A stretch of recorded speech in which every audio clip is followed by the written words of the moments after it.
سورہ قارعہ. سورہ قارعہ کا تعارف. مقام نزول. سورہ قارعہ مکہ مکرمہ میں نازل ہوئی ہے. آیات، کلمات اور حروف کی تعداد.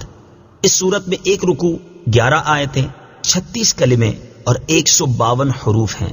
قارعہ نام رکھنے کی وجہ، قارعہ کا معنی ہے دل دہلا دینے والی، اور اس سورت کی پہلی آیت میں یہ لفظ موجود ہے. اس مناسبت سے اسے سورہ قارعہ کہتے ہیں.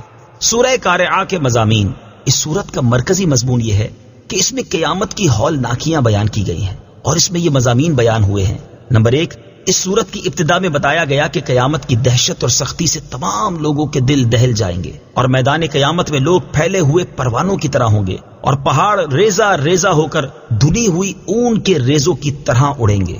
نمبر 2، اس سورت کے آخر میں بتایا گیا کہ جس کی نیکیوں کا ترازو بھاری ہوگا وہ تو جنت کی پسندیدہ زندگی میں ہوگا، اور جس کی نیکیوں کا ترازو ہلکا پڑے گا تو اس کا ٹھکانہ شعلے مارتی آگ ہاویہ ہوگا، جس میں انتہا کی سوزش اور تیزی ہے. سورہ عادیات کے ساتھ مناسبت. سورہ قارعہ کی اپنے سے ماقبل سورت عادیات کے ساتھ مناسبت یہ ہے کہ سورہ عادیات کے آخر میں قیامت کے اوصاف بیان کیے گئے، اور سورہ قارعہ میں قیامت کی ہولناکیاں بیان کی گئی ہیں. بسم اللہ الرحمن الرحیم. ترجمہ: اللہ کے نام سے شروع جو نہایت مہربان رحمت والا ہے. القارعہ ما القارعہ وما ادراک ما القارعہ. ترجمہ: وہ دل دہلا دینے والی، وہ دل دہلا دینے والی کیا ہے، اور تجھے کیا معلوم کہ وہ دل دہلا دینے والی کیا ہے. القارعہ، وہ دل دہلا دینے والی. تفسیر صراط الجنان میں ہے قارعہ قیامت کے ناموں میں سے ایک نام ہے، اور اس کا یہ نام اس لیے رکھا گیا کہ اس کی دہشت، ہولناکی اور سختی سے تمام انسانوں کے دل دہل جائیں گے. اور بعض مفسرین فرماتے ہیں کہ حضرت اسرافیل علیہ الصلوۃ والسلام کی آواز کی وجہ سے قیامت کو قارعہ کہتے ہیں، کیونکہ جب وہ سور میں پھونک ماریں گے تو ان کی پھونک کی آواز کی شدت سے تمام مخلوق مر جائے گی. وما ادراک ما القارعہ، اور تجھے کیا معلوم کہ وہ دل دہلا دینے والی کیا ہے. تفسیر صراط الجنان میں ہے علامہ احمد ساوی رحمت اللہ تعالی علیہ فرماتے ہیں اس آیت کا معنی یہ ہے کہ اے حبیب صلی اللہ تعالی علیہ وآلہ وسلم، آپ قیامت کی ہولناکی، شدت اور دہشت کو ہماری طرف سے آنے والی وحی کے ذریعے ہی جان سکتے ہیں. تو یہاں وحی کے بغیر قیامت کی ہولناکی کے علم کی نفی ہے، نہ کہ مطلق علم کی نفی ہے. یوم یکون الناس کالفراش المبثوث. ترجمہ: جس دن آدمی پھیلے ہوئے پروانوں کی طرح ہوں گے. یوم یکون الناس کالفراش المبثوث.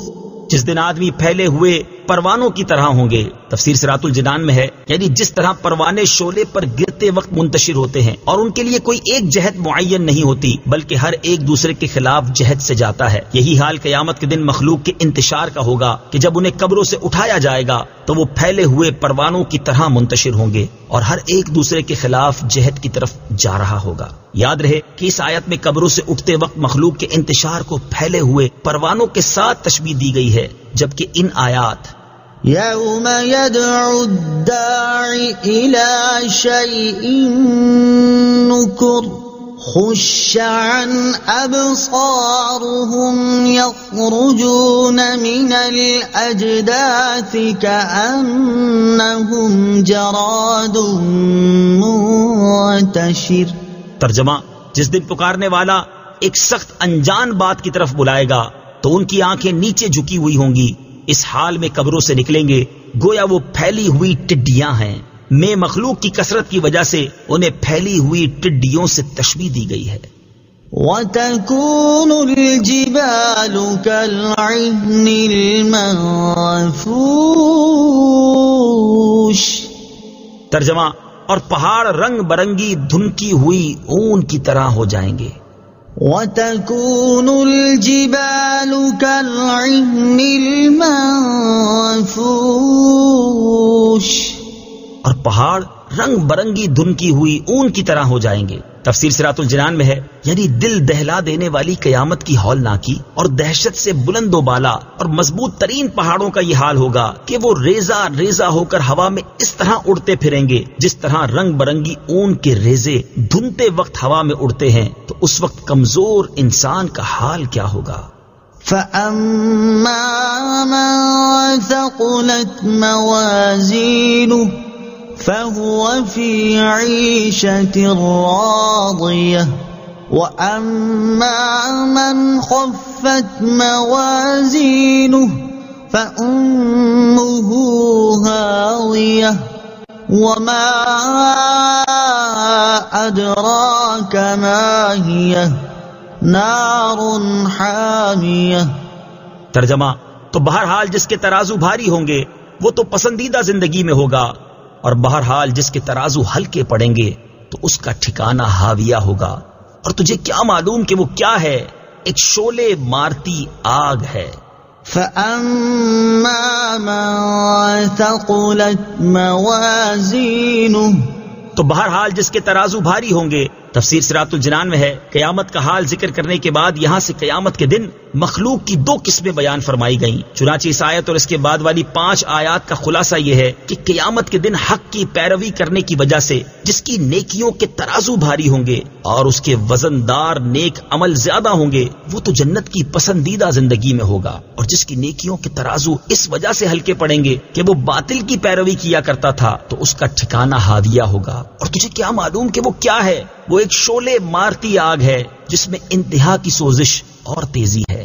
اعمال کا وزن کیے جانے کے بارے میں ایک قول یہ ہے کہ قیامت کے دن مومن کی نیکیاں اچھی صورت میں لا کر میزان میں رکھی جائیں گی، اگر وہ غالب ہوئیں تو اس کے لیے جنت ہے، اور کافر کی برائیاں بدترین صورت میں لا کر میزان میں رکھی جائیں گی اور اس کی تول ہلکی پڑے گی، کیونکہ کفار کے اعمال باطل ہیں، ان کا کچھ وزن نہیں، تو انہیں جہنم میں داخل کیا جائے گا۔ اور ایک قول یہ ہے کہ قیامت کے دن صرف مومنوں کے اعمال کا وزن کیا جائے گا، تو جس مومن کی نیکیاں برائیوں پر غالب ہوئیں وہ جنت میں داخل ہوگا، اور جس کے گناہ نیکیوں پر غالب ہوئے تو وہ جہنم میں داخل ہوگا، اور اپنے گناہوں کی سزا پوری ہونے کے بعد جہنم سے نکال کر جنت میں داخل کر دیا جائے گا، یا اللہ تعالیٰ اپنے فضل و کرم اور اپنی رحمت سے اسے معاف کر کے جنت میں داخل کر دے گا، جبکہ کفار کے اعمال کا وزن نہیں کیا جائے گا، جیسا کہ اللہ تعالیٰ نے ارشاد فرمایا: فَلَا نُقِيمُ لَهُمْ يَوْمَ الْقِيَامَةِ وَزْنًا۔ ترجمہ: پس ہم ان کے لیے قیامت کے دن کوئی وزن قائم نہیں کریں گے، البتہ اس بارے میں تحقیق یہ ہے کہ جن کافروں کو اللہ تعالیٰ جلد دوزخ میں ڈالنا چاہے گا انہیں اعمال کے وزن کیے بغیر دوزخ میں ڈال دے گا، اور بقیہ کافروں کے اعمال کا وزن کیا جائے گا۔ اسی طرح بعض مسلمانوں کو اللہ تعالیٰ اعمال کا وزن کیے بغیر بے حساب جنت میں داخل کر دے گا۔ یہاں یہ بات ذہن نشین رہے، نمبر 1، قیامت کے دن میزان قائم کیا جانا اور اعمال کا وزن ہونا حق ہے۔ اللہ تعالیٰ ارشاد فرماتا ہے: وَالْوَزْنُ يَوْمَئِذٍ الْحَقُّ فَمَنْ ثَقُلَتْ مَوَازِينُهُ فَأُولَئِكَ هُمُ الْمُفْلِحُونَ وَمَنْ خَفَّتْ مَوَازِينُهُ فَأُولَئِكَ الَّذِينَ خَسِرُوا أَنفُسَهُمْ بِمَا كَانُوا بِآيَاتِنَا يَظْلِمُونَ۔ ترجمہ: اور اس دن وزن کرنا ضرور برحق ہے، تو جن کے پلڑے بھاری ہوں گے تو وہی لوگ فلاح پانے والے ہوں گے، اور جن کے پلڑے ہلکے ہوں گے تو وہی لوگ ہیں جنہوں نے اپنی جانوں کو خسارے میں ڈالا اس وجہ سے کہ وہ ہماری آیتوں پر ظلم کیا کرتے تھے۔ صدق اللہ العظیم۔